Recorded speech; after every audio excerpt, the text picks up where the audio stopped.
औज़ुबिल्लाहि मिनश्शैतानिर्रजीम बिस्मिल्लाहिर्रहमानिर्रहीम नहमदुहु व नसल्ली अला रसूलिहिल करीम अम्मा बाद। हुज़ूर नबी पाक हज़रत मोहम्मद सल्लल्लाहु अलैहि वसल्लम पर लाखों करोड़ अरबों दुरूद व सलाम। आज मैं जिस किताब का आपको रिव्यू दे रहा हूँ उसका नाम है कलीदे उर्दू। ये कारवां बुक ने छापी है और माशाल्लाह ये किताब ना सदाबहार किताब है। ये PMS में CSS में देकर इम्तिहानात में ना बहुत काम की किताब है। अब हम इस किताब के अंदर चलते हैं, इसका ओवरव्यू देखते हैं। ये इसका पहला पेज है, आप देख सकते हैं कलीदे उर्दू का। ये 2022 का लेटेस्ट एडिशन है। ये डॉक्टर शफाक अहमद लिखा हुआ है, गफूर शाह लिखा हुआ है, नज़र सानी डॉक्टर अली मोहम्मद लिखा हुआ है। अभी अल्लाह बेहतर जानता है। और इसकी जो 1200 कीमत है और 1100 तादाद में छपी है ये, ठीक है जी। अब हम इसके टेबल ऑफ कंटेंट में आते हैं। ये देख लें, उर्दू नसर का तारफ़, अलिफ दास्तान, नावल, अफसाना, गैर अफसानवी अदब, नॉन फिक्शन, आप बीती, मुहावरा, रोज़मर्रा, तारीफ़। आगे चलते हैं। अब इसका तीसरा बाब है रमूज़ औकाफ़, पाँचवा बाब है मज़मून नवीसी। देखें आप कैसे ये मज़मून दिए गए हैं डिफरेंट लेटेस्ट। इन तमाम मज़मून को पढ़ने के बाद अब अपने मज़मून बनाते हैं। अगर कोई चीज़ आपके लिए इर्रेलेवेंट है तो ये सबसे बड़ी ज़िंदगी की आपकी गलती है कि मेरे लिए इर्रेलेवेंट है। वो इर्रेलेवेंट नहीं होती। उसको पढ़ने से आप अपनी चीज़ों को आपको समझ आती लिखना कैसे है, करना कैसे है, तो फिर आप रेलिवेंट करते हैं उसको। हमेशा आप बंदा वो आगे निकला जिसने इर्रेलेवेंट को रेलिवेंट किया है। सातवां बाब आगे इल्म बयान देखें, उर्दू की ये बहुत अच्छी किताब है। ये डिफरेंट शेर दिए गए हैं, उनकी फिर आगे तशरीह दी गई होगी। मैं इसे जंप ओवर कर रहा हूँ किताब को।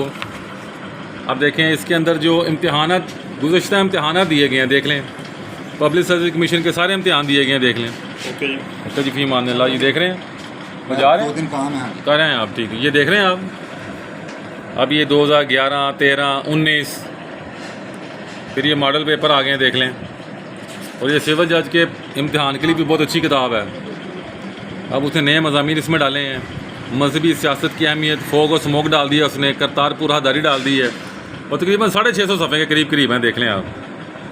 अब ये बड़ी अच्छी किताब है, जंप ओवर कर रहा हूँ। डिफरेंट चीज़ें लिखी गई हैं। ज़मीन का गज़ होना, ज़ेरो ज़बर करना, उल्ट पुट कर देना, ज़मीन में गड़ जाना, जंप ओवर कर रहा हूँ। अल्फ़ाबेटिकली बहुत दिया उन्होंने, ठीक है जी। अब डिफरेंट मतलब दिए गए हैं। अभी देख लें आप, ये कलीदे उर्दू चलनी शुरू हो गई है।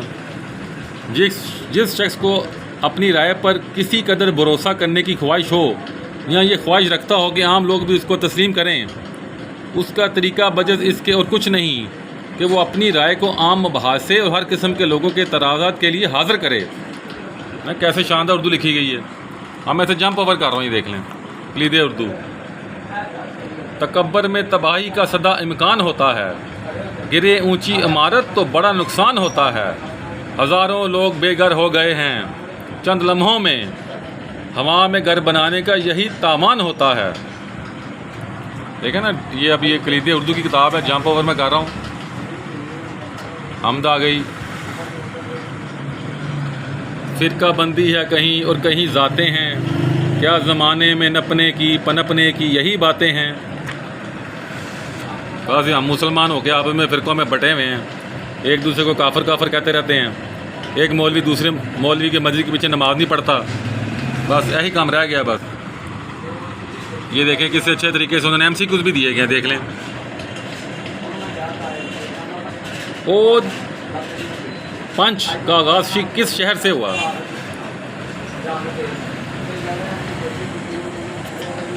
MCQs भी काफ़ी दिए गए हैं। कसीदा किस ज़ुबान का लफ्ज़ है? अरबी का है, फ़ारसी का है, उर्दू का है, हिंदी का है। काफ़ी अच्छे इसमें MCQs दिए गए हैं। गोलर का फूल खिलना का मतलब क्या है? खुशो खुरम नज़र आना, बाहर के मौसम का आगाज़ होना, अनहोनी बात होना, गमी के बाद खुशी। ये किताब पढ़ने के बाद आप देखें इन्होंने MCQs के आगे जवाब भी दिए गए हैं, देख लें। फिर हम इस किताब का थोड़ा ओवरव्यू करते हैं। मैं इस किताब को बंद कर रहा हूँ। बंद करने के बाद देखें मैंने इस किताब को आपके सामने रखा है, कलीदे उर्दू। कागज़ भी बहुत नॉर्मल ही है, अच्छा लगा है। बहुत अच्छा नहीं है, हमारा ठीक है। पहले बहुत अच्छा आया करता था, अब महंगाई बहुत ज़्यादा हो गई तो ऑब्वियसली कागज़ जो है वो डाउन कर दिया गया है। तो उसमें पब्लिशर्स का कसूर नहीं है, किताबें बहुत महंगी हो गई हैं। ये कलीदे उर्दू की किताब है, 1200 रुपये इसकी कीमत है। ये आपको हमसे 1100 रुपये की मिल जाएगी। आप हमें ऑर्डर करें, व्हाट्सएप ऑर्डर करें, डाकी आएगा, किताब दे देगा, पैसे ले लेगा।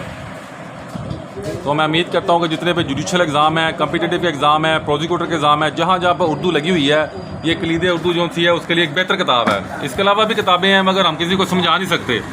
अब ये किताब है, इसका नाम है कवायदे उर्दू, ये मौलवी डॉक्टर अब्दुल हक साहब ने लिखी थी। इस किताब को भी आप देख सकते हैं। मैं इसको थोड़ा सा ओवरव्यू देता हूँ कवायदे उर्दू का। ये देख लें, मौलवी अब्दुल हक ने लिखी थी। ये उसके टेबल ऑफ कंटेंट आ रहे हैं। मैं जंप ओवर कर रहा हूँ, फिर मैं जंप ओवर कर रहा हूँ, फिर मैं जंप ओवर कर रहा हूँ। देखें ना, आपने मेहनत आपने करनी है।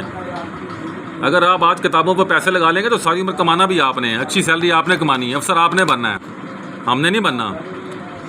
50,000 रुपये का, लाख रुपये का मोबाइल फ़ोन जेब में डाल सकते हैं तो 2-3 लाख रुपये की किताबें खरीद ली जाएँ। जिसने आपकी कैपेसिटी बिल्डिंग करनी है, आपको एक अच्छा मकाम देना है, तो उसमें कोई घाटे का सौदा नहीं है।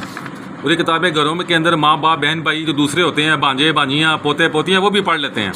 तो किताबें आपकी दोस्त हैं। तो ये कलीदे उर्दू है, साथ उसके कवायदे उर्दू, ये किताब भी आप ख़रीद सकते हैं। मुफ्त का मशवरा है, हमसे नहीं खरीदनी, किसी और से ख़रीद लें, मत हमें सेल दें आप। इसकी कीमत सिर्फ 400 रुपये है, ये देख लें आप। और अगर आप इस किताब के साथ जोटा मंगाते हैं तो 1100 और 300 1400 रुपये में दोनों किताबें आपको मिल जाएंगी। और डाक इसमें समझे शेयर हो गई। तो मैं दुआ करता हूँ जो भी आप इम्तहान दें, अल्लाह उसमें आपको पास करे, आपकी नेक ख्वाहिशात को पूरा करे और आपको हक़ हलाल कमाने की तौफीक दे। जो हक़ हलाल की नीयत करेगा उसे हक़ हलाल मिल जाएगा। कुरान में अल्लाह ने फरमाया, जो मेरे रास्ते पर चलता है मैं उसको अपना रास्ता दिखा देता हूँ। इसका मतलब जो लोग नेक हैं, नमाज़ें पढ़ते हैं, हज ज़कात करते हैं, झूठ नहीं बोलते, फराड नहीं करते, हेराफेरी नहीं करते, रिज़्क़ हलाल कमाते हैं, इनमें उनका कोई कमाल नहीं है। वो अल्लाह के रास्ते पर चले तो अल्लाह ने उनको अपने रास्ते पर चला दिया। जो अल्लाह के रास्ते पर चलता है, इसका मतलब अल्लाह उसको अपने रास्ते पर चलाएगा। जी तो फिर बड़ा ही काम आसान हो गया। हमें तो फिर अल्लाह के नाम पर, जब हम अल्लाह के नाम पर चलेंगे तो हमें फिर किस किस्म की मुश्किलात हैं, किस किस्म की हमें परेशानी है, जब चलाना ही उसने है। बेसिकली हम बेसब्र हैं, सब्र नहीं करते। बस हम सब्र करें तो बड़ा कुछ पालें हम। अस्सलाम वालेकुम।